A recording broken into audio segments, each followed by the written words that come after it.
Hello everyone, welcome back to our channel. So आज हम start करेंगे अपना नेक्स्ट चैप्टर पार्टनर्स अकाउंट का। हमने लास्ट वीडियोस में हमारा जो चैप्टर 1 था पार्टनर्स अकाउंट का वो कवर किया। तो आज हम स्टार्ट करेंगे chapter 2 change in profit sharing ratio among the existing partner. क्योंकि हम पार्टनर्स अकाउंट पढ़ रहे हैं तो हमने लास्ट चैप्टर में पढ़ा था कि जो भी प्रॉफिट होता है वो कैसे डिस्ट्रीब्यूट करते हैं, क्या रेशो होती है, ड्राइंग पे कैसे इंटरेस्ट चार्ज किया जाता है, कैपिटल पे कैसे इंटरेस्ट चार्ज होता है, वो सब चीज़ें हमने पढ़ी। ठीक है, अब हम पढ़ेंगे कि इन केस जब हम जो रेशो है वो जब चेंज होती है तो उस केस में कैसे अकाउंटिंग की जाती है। अब क्या कारण है रेशोस चेंज होने का। रेशो मतलब कि शेयरिंग पार्टनर्स की शेयरिंग प्रॉफिट या फिर लॉस में कितनी होगी, किस रेशो में होगी, वो पार्टनर्स डिसाइड करते हैं पहले एग्रीमेंट में। लेकिन हम देखते हैं कि ये चेंज भी की जा सकती है, इसका रिकॉन्स्टिट्यूशन भी हो सकता है। किन किन केसेस में, देखो जब कोई नया पार्टनर आएगा तो ऑब्वियसली वो भी कुछ अपना शेयर ऑफ कैपिटल लेके आएगा एंड देन उसका भी कुछ रेशो हम डिसाइड करेंगे, देन न्यू रेशो बनेगी, न्यू रेशो डिसाइड होगी प्रॉफिट शेयरिंग रेशो, तब प्रॉफिट शेयरिंग रेशो में चेंज आएगा। इनकेस अगर कोई पार्टनर की डेथ हो जाती है या वो रिटायर हो जाता है उस केस में भी प्रॉफिट जो हमारी जो रेशो है वो चेंज होगी। या फिर एग्जिस्टिंग पार्टनर जब खुद से म्यूचुअली डिसाइड करते हैं और चेंज करते हैं रेशो को, उस केस में होगा। या फिर जब हम कोई अमेलगमेट करते हैं एक पार्टनरशिप फॉर्म दूसरे पार्टनरशिप फॉर्म में, तब भी जो है रेशोस चेंज होती है। तो मेन जो रीज़न है एग्जिस्टिंग पार्टनर्स के अंदर रेशो का चेंज होना वो क्या है। कभी कभी क्या होता है ना कि मान लो 3 पार्टनर्स है ABC, ठीक है, उसमें से एक पार्टनर है, उसने मान लो C है, C ने बोला कि मैं तुम लोगों से ज़्यादा काम कर रहा हूँ, ठीक है, तो मेरा जो शेयर है वो भी तुमसे ज़्यादा होना चाहिए, तो उस केस में भी रेशोस चेंज होगी। या फिर अगर मान लो सी ने बोला कि मैंने तुमसे ज़्यादा कैपिटल इस में इन्वेस्ट किया है, तो भी उस रेशोस चेंज होने के चांसेस है। तो अगर कोई पार्टनर ही क्लेम करता है कि मैं बिज़नेस को मैनेज कर रहा हूँ, या मैं ज़्यादा एक्टिव पार्टनर हूँ, या मैंने ज़्यादा एफर्ट्स दिए हैं बिज़नेस को, या ज़्यादा कैपिटल मैंने इन्वेस्ट किया है, तो उस केस में क्या होता है कि रेशोस चेंज होती है। तो ये जो पार्टनर है वो गेन करेगा और ये पार्टनर क्या करेंगे, कुछ कुछ अपना शेयर जो है वो सेक्रीफाइस करेंगे इसके लिए, ताकि हम इसे ज़्यादा शेयर दे सकें। ठीक है, तो ये है change in profit sharing ratios के रीज़न। अभी किस तरीके से जब एडजस्टमेंट होगी, देखो जब रेशियोज़ चेंज होगी तो हमें सबसे पहले क्या निकालना पड़ेगा, सैक्रिफाइसिंग रेशियो, गेनिंग रेशियो। तो क्या होता है सैक्रिफाइसिंग रेशियो, गेनिंग रेशियो हम आगे जब हम रिटायरमेंट या डेथ पढ़ेंगे, चैप्टर पढ़ेंगे, तो उसमें हम गेनिंग रेशो कैलकुलेट करेंगे, लेकिन इस चैप्टर में हम सैक्रिफाइसिंग रेशो करेंगे। सैक्रिफाइसिंग रेशो क्या है कि न्यू पार्टनर के या तो आने से या उसका जो शेयर है उसको बढ़ाने से जो एग्जिस्टिंग पार्टनर्स है उनको कितना सैक्रिफाइस करना पड़ रहा है, उनको कितना देना। क्योंकि अगर इसका बढ़ाएंगे तो इनका तो कहीं ना कैसे कम करना पड़ेगा ना, तो इनको तो सेक्रीफाइस हो रहा है ना, ठीक है, तो वो होगा सेक्रीफाइसिंग रेशो। और सेक्रीफाइसिंग रेशो का क्या फॉर्मूला होता है, सेक्रीफाइसिंग रेशो का क्या फॉर्मूला है ये देखो,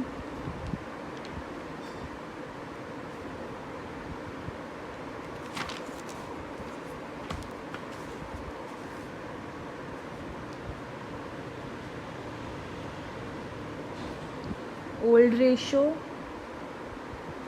माइनस न्यू रेशो। देखो इसमें ही गेनिंग रेशो भी आ जाएगा। कैसे कि जो ये सेक्रीफाइस करेंगे वो ही तो ये गेन करेगा, या जो जितना ये अमाउंट गेन करेगा उतने अमाउंट का तो इनको क्या होगा, लॉस होगा, सेक्रीफाइस होगा। ठीक है। तो इस तरीके से सैक्रिफाइसिंग रेशियो आ जाएगी, और फिर जब ये रेशियो आएगी, इस रेशियो में हम क्या करेंगे, आगे चीज़ें डिस्ट्रीब्यूट करेंगे। कैसे? सैक्रिफाइसिंग जो पार्टनर्स है, मतलब जिन्हें न्यू पार्टनर के आने से सपोज़ लॉस हो रहा है, तो ये न्यू पार्टनर की ड्यूटी है कि वो जो लॉस है हो रहा है एग्जिस्टिंग पार्टनर्स को, वो उन्हें पूरा करके दे। ठीक है, वो उन्हें पूरा करके दे। तो इस केस में जो सैक्रिफाइसिंग पार्टनर्स होंगे उनके अकाउंट्स तो क्रेडिट किए जाएंगे, और जो न्यू पार्टनर होगा उसका अकाउंट डेबिट होगा, इज इक्वल टू किस अमाउंट का, sacrificing amount is equal to the sacrificing amount. ठीक है, अब इसमें किस किन चीज़ों की अकाउंटिंग होगी, ट्रीटमेंट किया जाएगा, like goodwill, accounting treatment of reserves and accumulated profits, accounting for revaluation of assets and liabilities, adjustment of capital। ठीक है, कैसे कि अगर मान लो आज से रेशो चेंज हो रही है, आज से हो रही है ना, आज से पहले तक जितना भी हमने कमाया, जो भी हमने रिज़र्व कमाया या जो भी हमने प्रॉफिट कमाया, उस पर तो इन सब का बराबर का हक है। इनकी जो ओल्ड रेशो थी उनमें इनको डिस्ट्रीब्यूट होना चाहिए। तो अगर मैं वो चीज़ें आज नहीं उनको सेट ऑफ करूँगी और आज मैं उनके अकाउंट्स क्लियर नहीं करूँगी, तो आगे जाके डिस्प्यूट होंगे ना। तो ये तो एक नॉर्मल सी चीज़ है कि अगर मैं कुछ चेंजेस ला रही हूँ तो पहले मैं आज तक का पूरा हिसाब क्लियर करूँगी। ठीक है, एंड देन आगे से फिर न्यू रिजर्व्स बनेंगे, एंड देन वो न्यू रेशो में डिस्ट्रीब्यूट होंगे। लेकिन जो ओल्ड रिजर्व्स है, ओल्ड प्रॉफिट है, that should be distributed in among the partners in their old profit and sharing ratio. ठीक है, तो इसीलिए इनके ट्रीटमेंट किए जाते हैं। Accounting for revaluation of assets and liabilities, ये क्यों किया जाएगा? जो भी हमारी एसेट्स है, लाइबिलिटीज़ हैं, हम इनको भी क्या करेंगे, इनका भी रीवैल्यूएशन करेंगे, क्योंकि अब तक मतलब आज की डेट तक हमारी एसेट्स की कितनी वैल्यू बढ़ी है, कितनी वैल्यू कम हुई है, लाइबिलिटीज़ में कितना इंक्रीज़ हुआ है या लाइबिलिटीज़ में कितना डिक्रीज़ हुआ, वो निकालना ज़रूरी है। और जो भी लॉस होगा या प्रॉफिट होगा वो भी इनको ये जो एग्जिस्टिंग रेशो में ही डिस्ट्रीब्यूट किया जाएगा। ठीक है, तो अगर मान लो अगर मैं ऐसा नहीं करती, मैं रीवैल्यूएट ना करूँ अपनी एसेट्स और लाइबिलिटीज़ को, और उनकी आज की जो प्रेजेंट वैल्यू है जब हम चेंजेस लेकर के आ रहे ना निकालूँ, देन फ्यूचर में मैं उन्हें न्यू रेशो में करूँगी, तो is it fair for the existing partners? No. Suppose क्योंकि देखो क्या होता है ना कि अगर मैं आगे करती हूँ, मान लो उस केस में क्या हो रहा हो कि अभी तो एग्जिस्टिंग पार्टनर्स को प्रॉफिट हो रहा है, ठीक है, लेकिन आगे जब रेशो चेंज हो गया उस केस में इससे तो ज़्यादा गेन हो जाएगा, इन्हें तो और भी ज़्यादा क्या हो जाएगा, लॉस हो जाएगा। क्योंकि ये चलो ठीक है, थोड़ा कन्फ्यूज़न हो गया, समझो कि ये जो रिजर्व्स है, ये जो प्रॉफिट्स है, ये इन तीनों ने मिलके कमाए हैं, इन तीनों के एफर्ट्स हैं। ठीक है, तो ये तो अभी के अभी इनको डिस्ट्रीब्यूट हो जाने चाहिए क्योंकि अभी के आज तक के हैं। और accounting for revaluation of assets and liabilities, assets और लाइबिलिटीज़ से भी मान लो अगर हमें कुछ प्रॉफिट हो रहा है तो वो भी इन तीनों का है, इनके ओल्ड रेशो में डिस्ट्रीब्यूट होना चाहिए कि नहीं होना चाहिए? क्योंकि आगे क्या होगा, किसी ने बोले कि अब मैनेजमेंट मैं संभाल रहा हूँ सारी, तो आज से जो है मेरा शेयर ज़्यादा होना चाहिए। तो अगर आगे हम इसे अब ना डिस्ट्रीब्यूट करके अगर आगे करेंगे फ्यूचर में, तो फिर तो हम न्यू रेशो में करेंगे, और न्यू रेशो में किसका शेयर ज़्यादा है, सी का ज़्यादा है, तो ऑब्वियसली इसको ज़्यादा मिलेगा, और इनके साथ में क्या हो जाएगा, लॉस होगा ना, क्योंकि इस एसेट्स एंड लाइबिलिटीज़ में स्टार्टिंग से सब कुछ इंक्लूड है ना। तो इसीलिए हम क्या करेंगे, आज ही जो है अपना जो भी अकाउंट्स होते हैं वो क्लियर कर देंगे, जो भी प्रॉफिट है लॉस है वो इनको पहले से इनके ओल्ड रेशो में डिस्ट्रीब्यूट कर देंगे, ताकि आगे जब न्यू रिजर्व्स न्यू प्रॉफिट आए देन फिर वो न्यू रेशो में डिस्ट्रीब्यूट हो। तो यही है, इसीलिए हम इन सब के ट्रीटमेंट करते हैं, इसीलिए हम सैक्रिफाइसिंग रेशो निकालते हैं। सैक्रिफाइसिंग रेशो किस लिए निकालते हैं, ताकि हम गुडविल का ट्रीटमेंट कर सकें, गुडविल के ट्रीटमेंट के लिए निकालते हैं। अब गुडविल क्या चीज़ है, देखो गुडविल इज़ द रेपुटेशन जो एक फर्म अर्न करती है। गुडविल की कोई मॉनेटरी मेजरमेंट नहीं होती है, इसको हम देख नहीं सकते, ये एक इनटेंजिबल एसेट आप कह सकते हो बिजनेस में। गुडविल कि देखो एक दो फर्म है लाइक ए एंड बी, ठीक है, firm A firm be similar nature की है, दोनों क्या है, सिमिलर नेचर की फर्म्स हैं, दोनों ने ही सेम कैपिटल इन्वेस्ट किया बिजनेस में, सेम नेचर ऑफ वर्क है, सब कुछ सेम है, लेकिन इसकी अर्निंग इससे ज़्यादा है, इसकी अर्निंग है वो इससे ज़्यादा है। क्यों ये इससे ज़्यादा अर्न कर पा रहा है, मतलब जो ए है ये क्यों अर्न ज़्यादा कर पा रहा है इससे, क्योंकि लोगों का विश्वास है इस पर, वो होती है गुडविल। यही एक पीस ऑफ प्रोडक्ट है, मान लो वो ₹10 का ये सेल करा, यही वो उसको 15 में सेल करा और लोग खरीद भी रहे हैं, लोग उसको खरीद भी रहे हैं। क्यों खरीद रहे हैं, क्योंकि इसने काम अच्छा किया रहेगा, इसकी एक रेपुटेशन है मार्केट में, ये मे बी इससे पुराना ट्रेडर हो, है ना, तो ये गुडविल होती है। दोनों ने पैसा सेम लगाया, सपोज वो दोनों ने 5 लाख लगाया, ठीक है, लेकिन कि इसकी अर्निंग कम है इससे, क्योंकि मे बी इसकी एफिशिएंसी ऑफ वर्क अच्छा है, इसमें इसका मैनेजमेंट अच्छा होगा, इसकी क्वालिटी अच्छी होगी प्रोडक्ट्स की, तो क्या है कि अगर ये ज़्यादा भी चार्ज कर रहे हैं ना तो भी लोग इस पर, इसके जो कस्टमर्स है वो फिक्स है, ठीक है, वो जा रहे हैं, भले ही उनको पता है कि सामने वाला बंदा 10 में दे रहा है, फिर भी वो इस पर जा रहे हैं बिकॉज ऑफ जो ये क्वालिटी प्रोवाइड करवा रहा है, ठीक है, जो इसका रिलेशन है इसके कस्टमर्स के साथ में, स्ट्रॉन्ग रिलेशन, उसकी वजह से। तो ये क्या होता है, गुडविल, इसे हम कहते हैं goodwill. I hope it is clear to you. तो ये है गुडविल। अब देखो गुडविल का भी ट्रीटमेंट होगा कि अब तक की बिज़नेस में कितनी गुडविल है, क्योंकि जो गुडविल है वो तीनों की वजह से है ना, वो तीनों की वजह से। तो आगे मतलब वैसे तो गुडविल जर्नी हम कैलकुलेट नहीं करते बिज़नेस की गुडविल को ऐसे, जब तक कि उसको या तो बिज़नेस बंद ना हो रहा है, बिज़नेस को हम सेल ना कर रहे हो आगे, तब तक गुडविल हम बुक्स में भी नहीं दिखाएंगे, क्योंकि हमने मतलब उसके लिए कोई कंसिडरेशन पे नहीं किया या फिर हम उसको सेल नहीं कर रहे, तो इसलिए गुडविल हम कैलकुलेट नहीं करते। लेकिन जब पार्टनरशिप में चेंजेस आते हैं, न्यू पार्टनर आ रहा है, रिटायर हो रहा है, या जो रेशियोज है वो चेंज हो रहे हैं, उस केस में हमें गुडविल की ट्रीटमेंट करनी पड़ती है, ठीक है। तो गुडविल में कैसे करेंगे कि जो न्यू पार्टनर होगा वो गुडविल का जो भी अमाउंट होगा ना वो पे करेगा एग्जिस्टिंग को, क्योंकि उसकी वजह से लॉस हो रहा है एग्जिस्टिंग पार्टनर्स को, ए और बी को, तो वो उनकी सेक्रीफाइसिंग रेशियो में इन दोनों को पे करेगा, ठीक है। गुडविल का जो भी पार्ट होगा वो उसे इन दोनों को पे करेगा।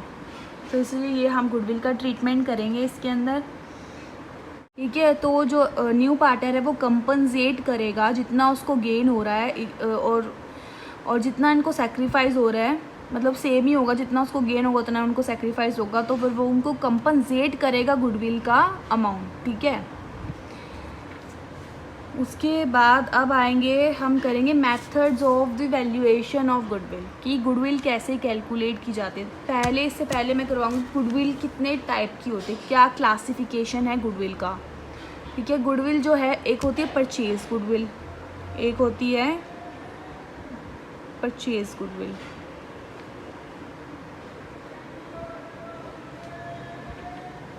और दूसरी होती है, एक होती है परचेज गुडविल और एक होती है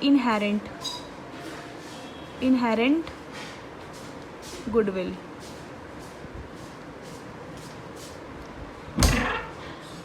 तो एक होती है परचेज गुडविल, एक होती है इनहेरेंट गुडविल। परचेज गुडविल क्या होती है, ये हमें क्वेश्चन में अपने बैलेंस शीट में जो है वो देखने को मिलेगी। इसकी बुक्स ऑफ अकाउंट्स में एंट्री की जाती है, अकाउंटिंग होता है इसका, क्योंकि इसके लिए हमने कुछ एक कंसिडरेशन पे कर रखा होता है। मतलब कि मान लो मैंने कुछ बिज़नेस परचेज़ किया और मैंने उस पर एक्स्ट्रा पे किया उस बिज़नेस के लिए, तो वो क्या होगा, अमाउंट ऑफ गुडविल होगा। कि मान लो अगर पार्टनरशिप फर्म ने कोई बिज़नेस पहले से परचेज़ किया है, या फिर कोई यही बिज़नेस अगर उन्होंने कोई बिज़नेस अगर उन्होंने परचेज़ किया है और उस पर उन्होंने क्या किया, एक्स्ट्रा पे कर रखा है, तो वो जो गुडविल के लिए उन्होंने एक्स्ट्रा पे किया है ना, इसीलिए ये जो है ये परचेज़ गुडविल होती है, जो हमने ख़रीदी हुई है, ठीक है। तो ये इसीलिए हम इसको बुक्स ऑफ अकाउंट्स में शो करते हैं, लेकिन जो इनहेरेंट गुडविल होती है इसे हम शो नहीं करते, क्योंकि इसे हम कभी कैलकुलेट ही नहीं करते जब तक कि या तो पार्टनरशिप फॉर्म ख़त्म ना हो रही हो, या कोई नया पार्टनर आएगा, या कोई रिटायर होगा। ठीक है, इसलिए इनहेरेंट होती है, ये दिखती नहीं है, इसे हम बुक्स ऑफ अकाउंट में नहीं दिखाते। ठीक है। अब उसके बाद हम इनहेरेंट गुडविल की ही बात कर रहे हैं। अगर क्वेश्चन में आपको परचेज गुडविल दिया रहेगा तो आप क्या करोगे, इस परचेज्ड गुडविल को भी जो है पार्टनर्स में डिस्ट्रीब्यूट कर दोगे उनके ओल्ड रेशियोज़ में।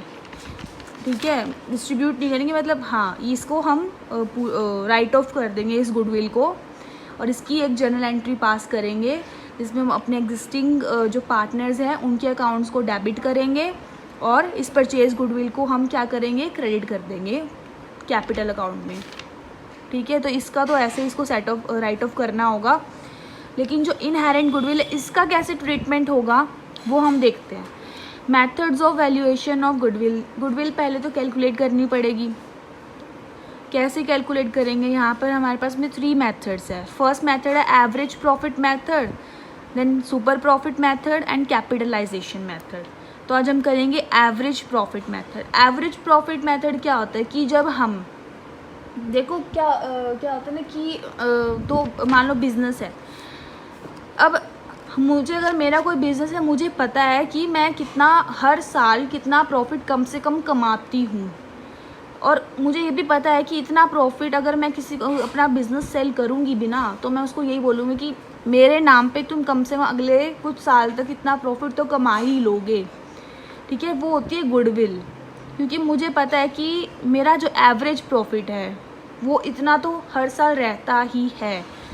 ठीक है, तो वो गुडविल कंसीडर की जाती है, और उसको हम मल्टीप्लाई करते हैं नंबर ऑफ़ ईयर परचेज्ड से, कि इतने साल, आने वाले इतने साल तक तो ये एवरेज प्रॉफिट सेम ही रहेगा, मतलब इतने साल तक मैं ये एवरेज प्रॉफिट आगे कमा सकती हूँ, क्योंकि मेरी क्या है, गुडविल है मार्केट में।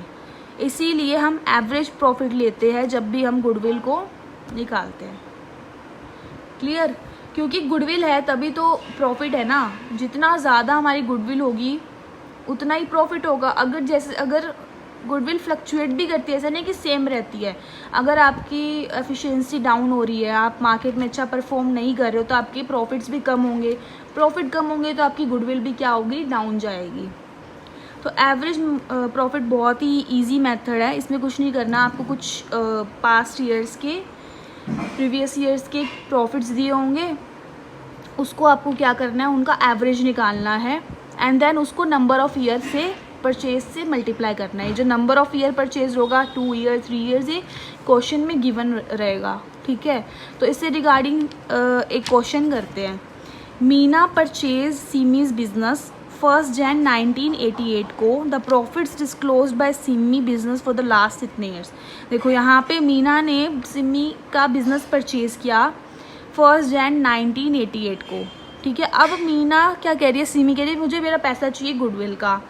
ठीक है, क्योंकि मैंने गुडविल अर्न किया है। तो मीना इसको क्या बोलेगी कि आप पहले मुझे अपना गुडविल कैलकुलेट करके, वो उसका गुडविल मांगेगी भी कि कैलकुलेट करके दो कि आपका गुडविल कितना है। तो यहाँ पर क्या होगा, वो कैलकुलेट करेगी। ठीक है, तो उसमें क्या होगा कि वो उसके कुछ पास्ट ईयर्स के प्रॉफिट्स मांगेंगे। तो इसमें देखो, इस क्वेश्चन में हमें लास्ट 3 ईयर्स के, राइट, यस, लास्ट 3 ईयर्स के प्रॉफिट्स गिवन है। ठीक है, हम क्या करेंगे, इनका एवरेज निकाल लेंगे। तो जिससे क्या होगा, इसको पता लग जाएगा कि ठीक है, ये जो बिज़नेस है ये हर साल इतना मिनिमम एवरेज तो कमा ही रहा है, और आगे आने वाले साल तक कितना कमा लेगा, 2 साल तक इतना प्रॉफिट ये कमा लेगा, तो वो होगी गुडविल। लेकिन अब यहाँ पे कुछ एडजस्टमेंट्स हैं। देखो, एवरेज प्रॉफिट जितना हम हर साल कमा लेते हैं वो फिक्स है, कितना तो हम कमा लेते हैं। लेकिन अगर क्वेश्चन में कुछ अब नॉर्मल लॉसेस या अब नॉर्मल गेन्स दिए होंगे तो वो हम क्या कर देंगे, उन्हें ऐड या माइनस कर देंगे, क्योंकि वो अब नॉर्मल है। वो मान लो उस पर्टिकुलर ईयर में हो गए, पर ये ज़रूरी नहीं कि वो हर साल ही होंगे। ठीक है, इसीलिए वो अब नॉर्मल है कि कभी कभी हो गए, क्योंकि ये माइनस करने ज़रूरी है। अगर कोई अब नॉर्मल गेन है तो वो माइनस करना ज़रूरी, तभी तो रियल गुडविल निकलेगा। है ना, नहीं तो इसके साथ चीटिंग हो जाएगी। अगर हम ये भी ऐड कर देंगे, हम अपने प्रॉफिट को और ज़्यादा दिखा देंगे तो इसके साथ में चीटिंग हो जाएगी ना। तो इसीलिए कोई भी ध्यान में रखना चाहिए कि अगर कोई अब नॉर्मल गेन हो रहा है बिज़नेस को या अब नॉर्मल कोई लॉस हो रहा है तो उसे हम पहले सही करें एंड देन हम एक्चुअल रियल प्रॉफिट निकालें और फिर हम एवरेज प्रॉफिट निकालें, ताकि हमें रियल गुडविल का पता लग सके। क्योंकि ये हर साल होने वाले प्रॉफिट्स नहीं, कभी कभार हो गए, या जैसे कि कोई फायर गुड्स जल गए, हमें नुकसान हो गया 5,000 का, ठीक है, मान लो लॉस ऑफ गुड्स हो गया, ठीक है, बाय फायर ₹5,000। तो ये क्या है, ये है अब नॉर्मल, कि हर साल थोड़ा ना चलेंगे, ये तो अब नॉर्मल लॉस है ना, ये हर साल थोड़ा ना चलेंगे। अब इस 5,000 की वजह से मेरा क्या हो गया, मेरा प्रॉफिट डाउन हो गया, तो मैं इसे वापस से ऐड बैक कर दूँगी, क्योंकि ये हर साल तो नहीं होगा ना, हर साल तो मेरे गुड्स जलेंगे नहीं या चोरी नहीं होंगे। तो इसकी वजह से क्या हुआ, मेरा प्रॉफिट फालतू में ऐसे ही कम हो गया, क्योंकि एक्चुअल में तो मुझे उतना प्रॉफिट होता ही है हर साल। तो इसीलिए हम अब नॉर्मल गेन या अब नॉर्मल लॉस को ऐड बैक या फिर माइनस कर देंगे। जैसे अब इस क्वेश्चन में है, इसमें लिखा है कि 1985 में 40,000 का प्रॉफिट हुआ, लेकिन इसमें एक अब नॉर्मल गेन इंक्लूड है 5,000 का। अभी अब नॉर्मल, ऐसे मेरा प्रॉफिट फालतू में बढ़ा हुआ दिखा के रखा है, एक्चुअल में तो इतना नहीं होता ना मुझे, तो इसलिए मैं इसमें से क्या कर दूँगी, ये माइनस कर दूँगी। तो एक्चुअल वैल्यू कितना लिखने का, 35,000, यानी कि इतना हुआ है मुझे इस साल में प्रॉफिट, ठीक है। अब इसमें देखो, आफ्टर चार्जिंग एंड अब नॉर्मल लॉस, मुझे अब नॉर्मल लॉस हुआ 10,000 का। अब ये लॉस क्या मुझे हर साल होता है, नहीं ना, तो इसकी वजह से क्या हुआ, मेरा प्रॉफिट डाउन आ गया, तो मैं इसे वापस से क्या कर दूँगी, ऐड बैक। तो ये क्या हो गया, 60,000, ठीक है। अब ये बोला हुआ है कि इस ईयर में मुझे 45,000 का हुआ, excluding 5,000 as annual insurance premium, ठीक है। हमें प्रीमियम हर साल देना है और वो इसमें ऑलरेडी माइनस है, तो इसमें से तो हम नहीं करेंगे। लेकिन जब हम एवरेज प्रॉफिट टोटल निकालेंगे ना, उसके बाद हम ये 5,000 माइनस करेंगे, क्योंकि 5,000 जो है ये मुझे हर साल लगना है, ये हर साल का मेरा क्या है, एक्सपेंस है।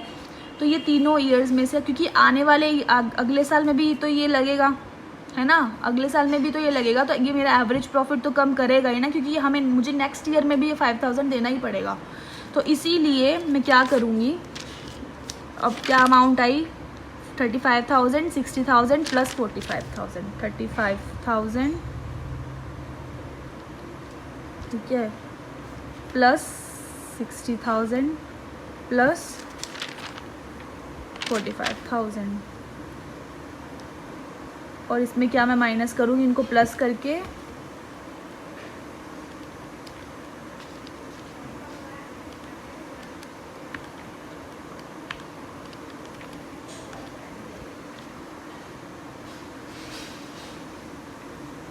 इसमें से मैं क्या कर दूँगी, 5,000 माइनस कर दूँगी। तो मेरा जो रियल ग्रॉस प्रॉफिट है वो ये है, क्या है मेरा रियल ग्रॉस प्रॉफिट, क्या है, 1,35,000। अब क्लियर है ये क्वेश्चन, क्यों किया मैंने ये 5,000, क्योंकि ये 5,000 क्या है, एक मिनट, शायद मैंने, हाँ जी सही है, सॉरी, नहीं मैं इसमें से नहीं करूँगी, एवरेज प्रॉफिट में से करूँगी, हाँ मैं एवरेज प्रॉफिट में से करूँगी, ठीक है, क्योंकि इसमें से तो ये ऑलरेडी माइनस है, मेरा एवरेज प्रॉफिट आ गया। मेरा एवरेज प्रॉफिट क्या आ गया, इसको 3 से डिवाइड करेंगे 140 को, तो मेरा एवरेज प्रॉफिट, मैं इसको ऐसे ले लूँगी,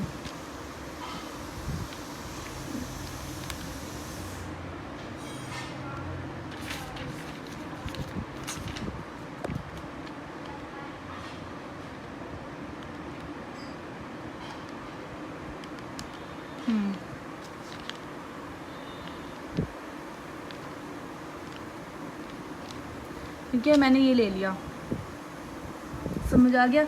अब इसमें से मैं क्या करूँगी, वो 5,000 जो है वो माइनस करूँगी।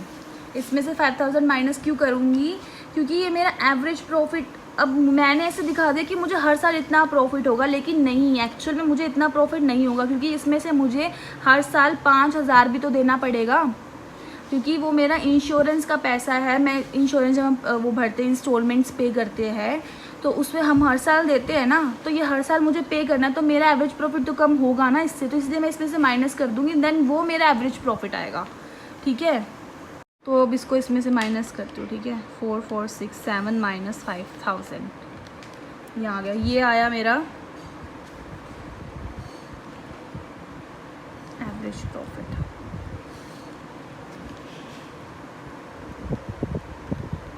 समझ में आया कि मैंने क्यों वो 5,000 एवरेज प्रॉफिट में से माइनस किया। इसमें नहीं था, इधर तक कोई इंश्योरेंस नहीं था, नहीं किया, इधर तक कोई नहीं था, इधर नहीं किया, इधर में था लेकिन वो ऑलरेडी एक्सक्लूडेड था, तो इसमें माइनस करने की ज़रूरत नहीं पड़ी। मेरा टोटल प्रॉफिट आ गया, मैंने एवरेज प्रॉफिट निकाल दिया कि हर साल मुझे आने वाले 2 सालों में इतना होगा, लेकिन नहीं, उन 2 सालों में भी तो मुझे ये 5,000 पे करने पड़ेंगे ना, है ना। तो इसीलिए मैंने 5,000 माइनस करके जो रियल एवरेज प्रॉफिट है वो दिखाया कि इतना मुझे होगा आगे 2 सालों में, इतना मुझे प्रॉफिट होगा, मतलब हर साल, सॉरी, हर मतलब कि हाँ इतना मुझे होगा आगे। ठीक है, अब मैं क्या करूँगी, अब मैं गुडविल निकालूंगी। गुडविल का क्या फॉर्मूला था, एवरेज प्रॉफिट इनटू में नंबर्स ऑफ ईयर्स परचेज। तो एवरेज प्रॉफिट हमारा आया 141,667 इंटू में कितना दे रखा है, 2 ईयर्स का है ना यहाँ पे क्वेश्चन में, देखो on the basis of 2 years purchase, तो 2 ईयर्स इससे मल्टीप्लाई कर देंगे, ये आ गया हमारा गुडविल।